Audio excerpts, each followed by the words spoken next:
आजचे आपले उद्घाटक पद्मश्री डॉक्टर तात्याराव लहाने हे एक अतिशय प्रेरणादायी व्यक्तिमत्व आहे.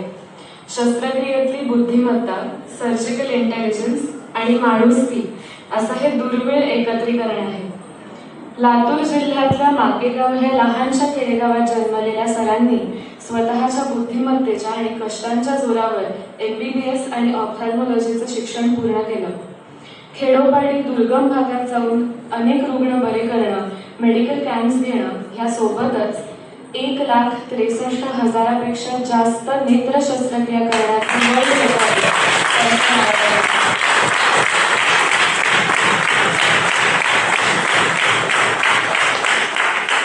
एक उत्कृष्ट डॉक्टर असण्यासोबतच ते एक उत्तम शिक्षक सुद्धा आहेत. ग्रँड मेडिकल कॉलेज आणि JJ रुग्णालय याचे माजी अधिष्ठाता असणारे सर अनेक नामांकित नेत्ररोग तज्ज्ञांचे गुरु आहेत. सरकारी रुग्णालयात उत्तम प्रतीची वैद्यकीय सेवा देता यावी यासाठी रात्रंदिवस ते झटलेले आहेत. राष्ट्रीय अंधत्व निवारण कार्यातल्या बहुमूल्य योगदानाबद्दल भारत सरकारचा 4था सर्वोच्च नागरी पुरस्कार पद्मश्री त्यांना बहाल झालेला आहे. तर तुमच्या या रुग्णसेवेतून लाखो रुग्णांना दृष्टी आणि आमच्यासारख्या होतकरू डॉक्टर्सना सकारात्मक दृष्टिकोन तुम्ही दिलेला आहे. आज देणे समाजाच्या उपक्रमाशी तुम्ही जोडले जाताय हा आमच्यासाठी अत्यंत भाग्याचा क्षण आहे. मी विनंती करते की सरांनी आपलं मनोगत व्यक्त करावं.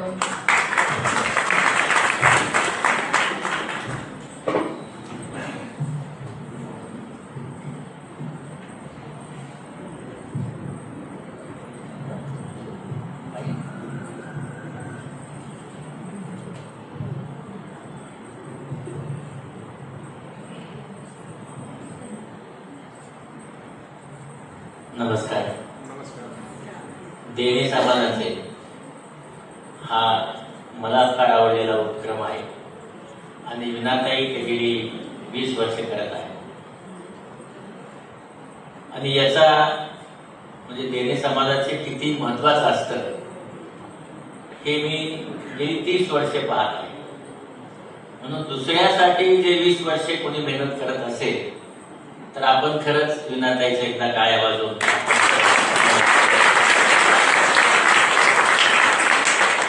दुसरं माझ्या बाजूला संजय उपाध्ये बसले आहेत. त्यांनी मला सांगितलं आता डोळ्याच्या डॉक्टरच्या बाजूला संजय बसलाय आणि त्याला दिसत नाही, पण तुम्ही बघितले त्यांना दिसत म्हणजे फरक आहे.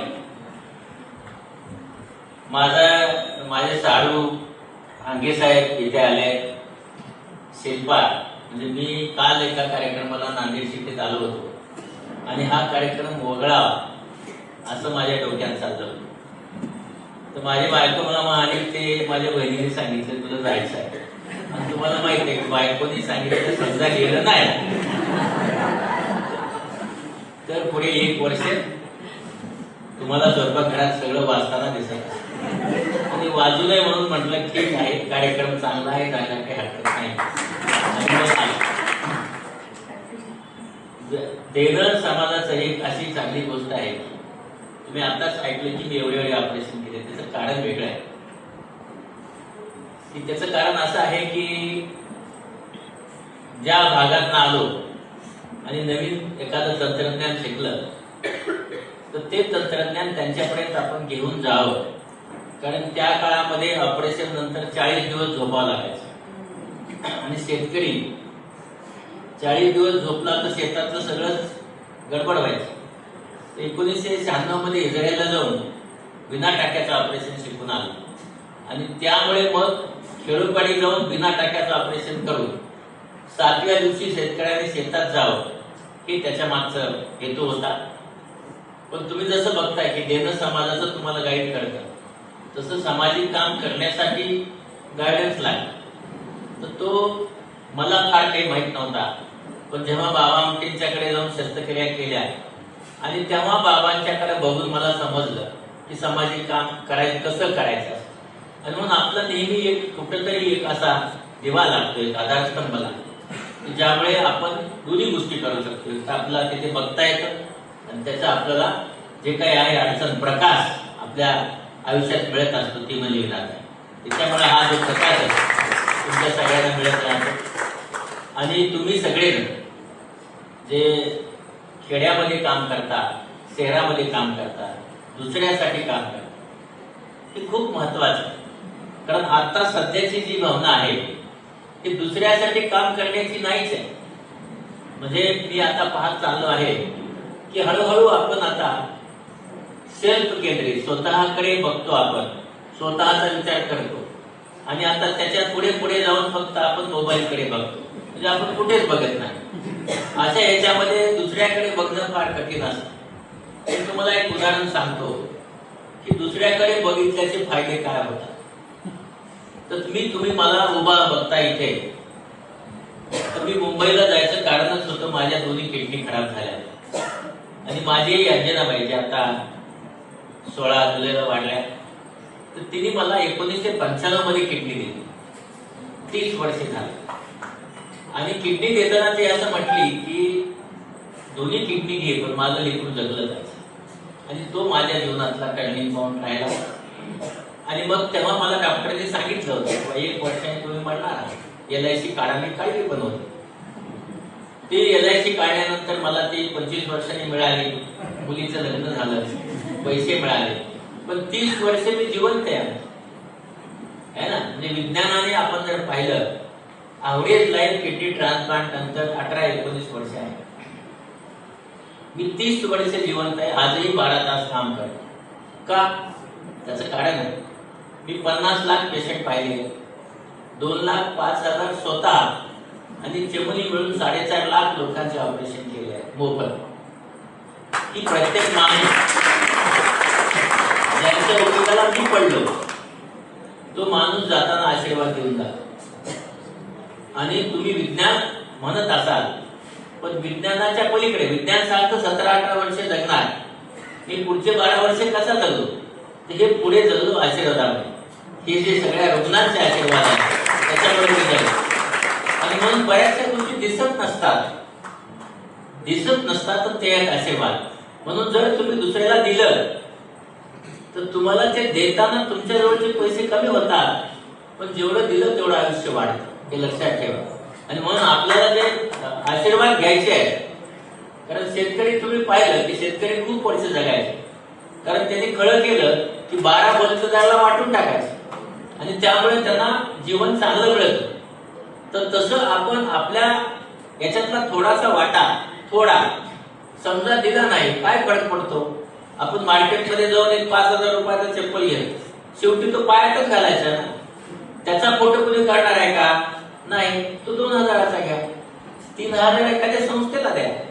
तसं केल्याने तुम्हाला पुढच्या वेळेस तो 10,000चा चप्पल घेता आहे, कारण तुम्हाला आशीर्वाद मिळणार. आणि म्हणून आपण सगळ्यांनी या ज्या संस्था आहेत, या सगळ्या संस्थांना, कारण हे कसे आता तुम्ही बघितलं ना, शिरूर कासारचं त्यांनी सांगितलं की कसे अडचणीतून ते सगळ्या लोकांना मदत करतायत.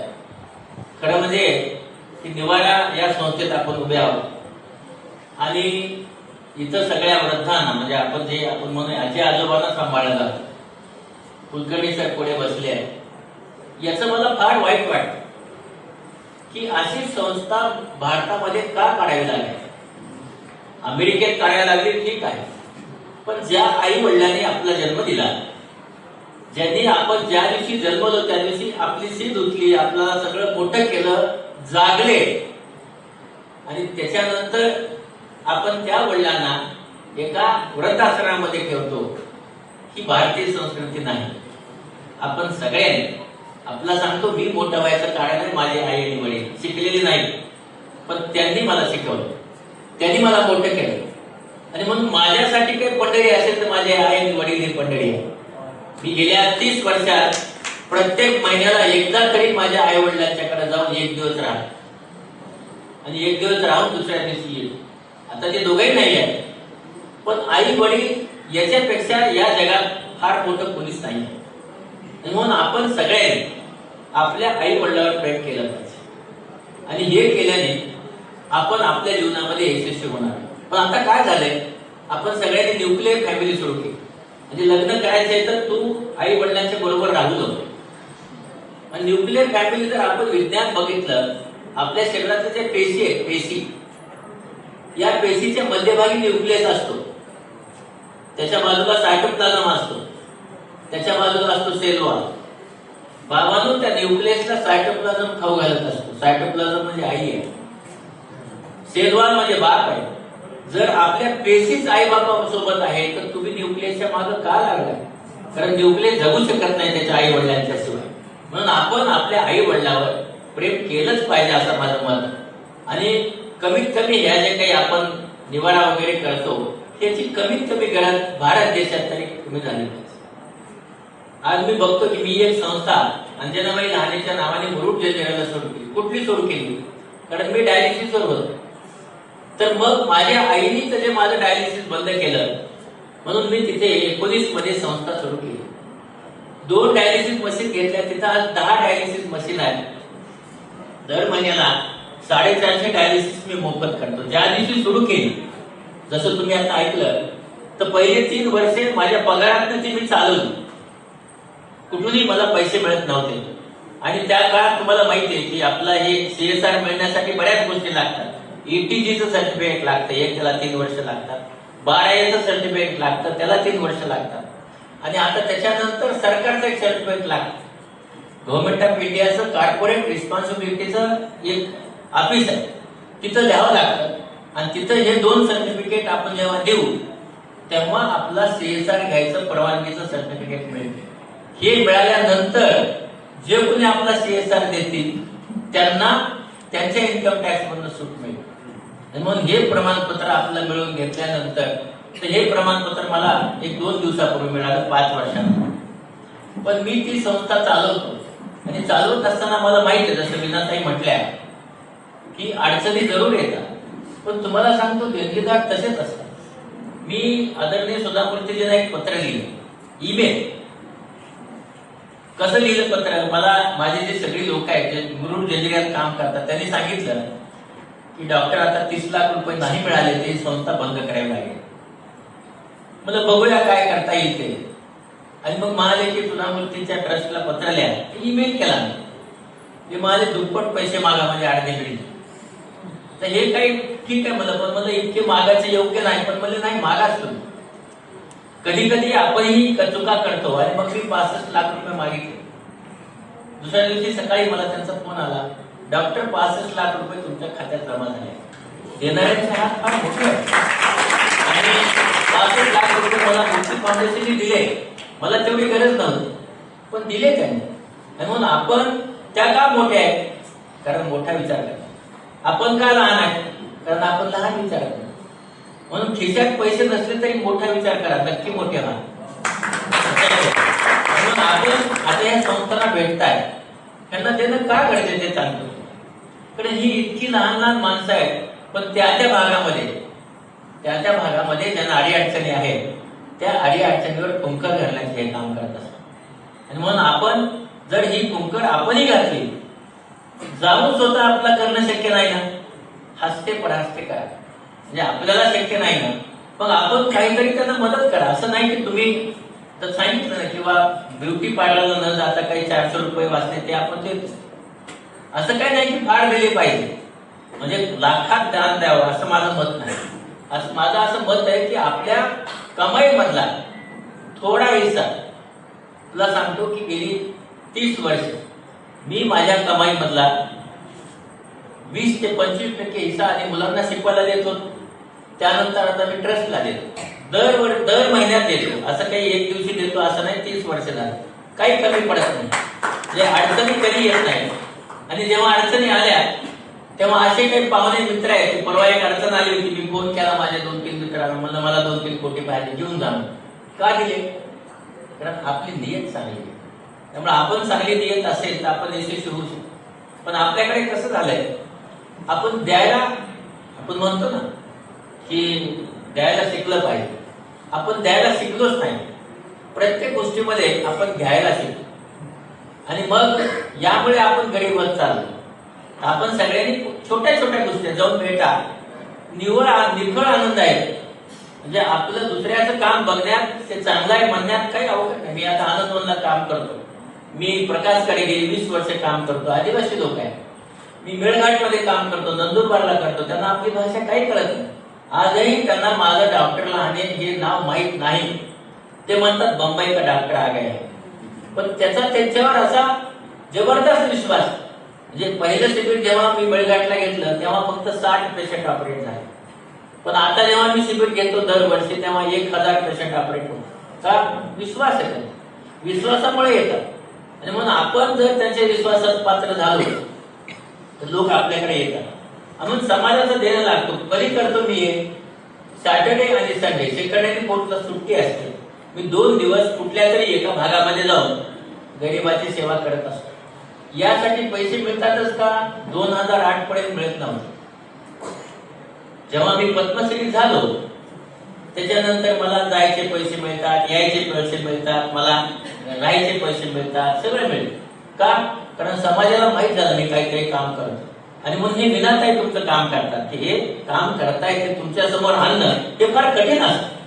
आणि कसं असतं की जी माणसं सामाजिक काम करतात ते सगळेजण स्वतःला असं कसं काय सांगावं, म्हणजे अशीच माणसं काम करतात की स्वतःला समोर आणू शकत नाही. जी स्वतःला समोर आणतात ते काम करत नसतात, ते ऍडव्हर्टाईज करत असतात. नेहमी लक्षात मुंबई सारखी माणसं जिथं काम करतात तर ती सगळी ऍडव्हर्टाईज मंडळी आहे. ते फार काही करत नाही. मला तसं ट्रस्टच्या बद्दल चांगलंच बोलायचं आहे. पण काही ट्रस्ट मी अशा बघितल्या की तिथं चांगलं झालं तर आपल्या ट्रस्ट चालणार नाही असं म्हणणारी बरीचशी मंडळी आहे. आणि म्हणून आपण सगळ्यांनी एक गोष्टीचं लक्ष ठेवलं पाहिजे की ज्यांना खरंच गरज आहे अशा लोकांना आपण देणं लागतो, आपण ते दिलं पाहिजे. पण आतापर्यंत मी पाहतोय की कुठेही घ्या, म्हणजे काही याच्यामध्ये आता जैन समाज आहे किंवा मारवाडी समाज आहे तर या माणसांच्या मध्ये देण्याची सवय 2% जे काही जमतात ते काढून घेऊन ते देतात. पण आपल्याकडे तशी सवय नाहीच सगळीकडे. आता आपण पाहतो की रक्तदानाची चळवळ, नेत्रदानाची चळवळ. आता तुम्हाला सांगतो नेत्रदान मृत्यूनंतर करायचं, पण आपल्याकडे नेत्रदानाची चळवळ तर धरतच नाही. का? अंधश्रद्धा. आपल्याकडे जर सगळ्यात मोठं काही वाहत असेल ते अंधश्रद्धा. आपल्याला सांगतो की आज आपल्या देशामध्ये 2 लाख डोळ्याची गरज आहे. किती मिळतात? 90 लाख लोक मृत्यू पावतात. 90 लाख भारत देशात. आपण रामाचे वंशज आहेत, कर्णाचे वंशज आहेत, दानी लोकांचे वंशज आहेत. डोळे किती मिळतात? 70,000. 90 लाखातले 70,000. श्रीलंका आपल्या बाजूला आहे, रावणाचं श्रीलंका आहे. 1 लाख लोक मरतात. डोळे किती मिळतात? 2 लाख. दरवर्षी श्रीलंकेतून आपण 10,000 डोळे आयात करतो. मग आपण भारत देशात राहतो, मग मला सांगा ना का दान करत नाही? कारण अंधश्रद्धा, पुनर्जन्म मिळत नाही. कुणी बघितलाय? मी बघा, माझ्याकडे बघा, माझी आई नाही आहे पण मी जिवंत आहे. पुनर्जन्म आहे, हो, वैज्ञानिक पुनर्जन्म आहे. माझ्या आईचा पुनर्जन्म आहे, मी जिवंत. आणि म्हणून आपल्या डोळा जर दिला तर तो राहील ना पृथ्वीवर आणि त्याचा वैज्ञानिक पुनर्जन्म होईल. पण आपल्या मनामधल्या ह्या शंका कुशंका काढून टाकल्या पाहिजे आणि आपण पुढे जाणार. आपण सगळ्यांनी, मला असं वाटते की दान ही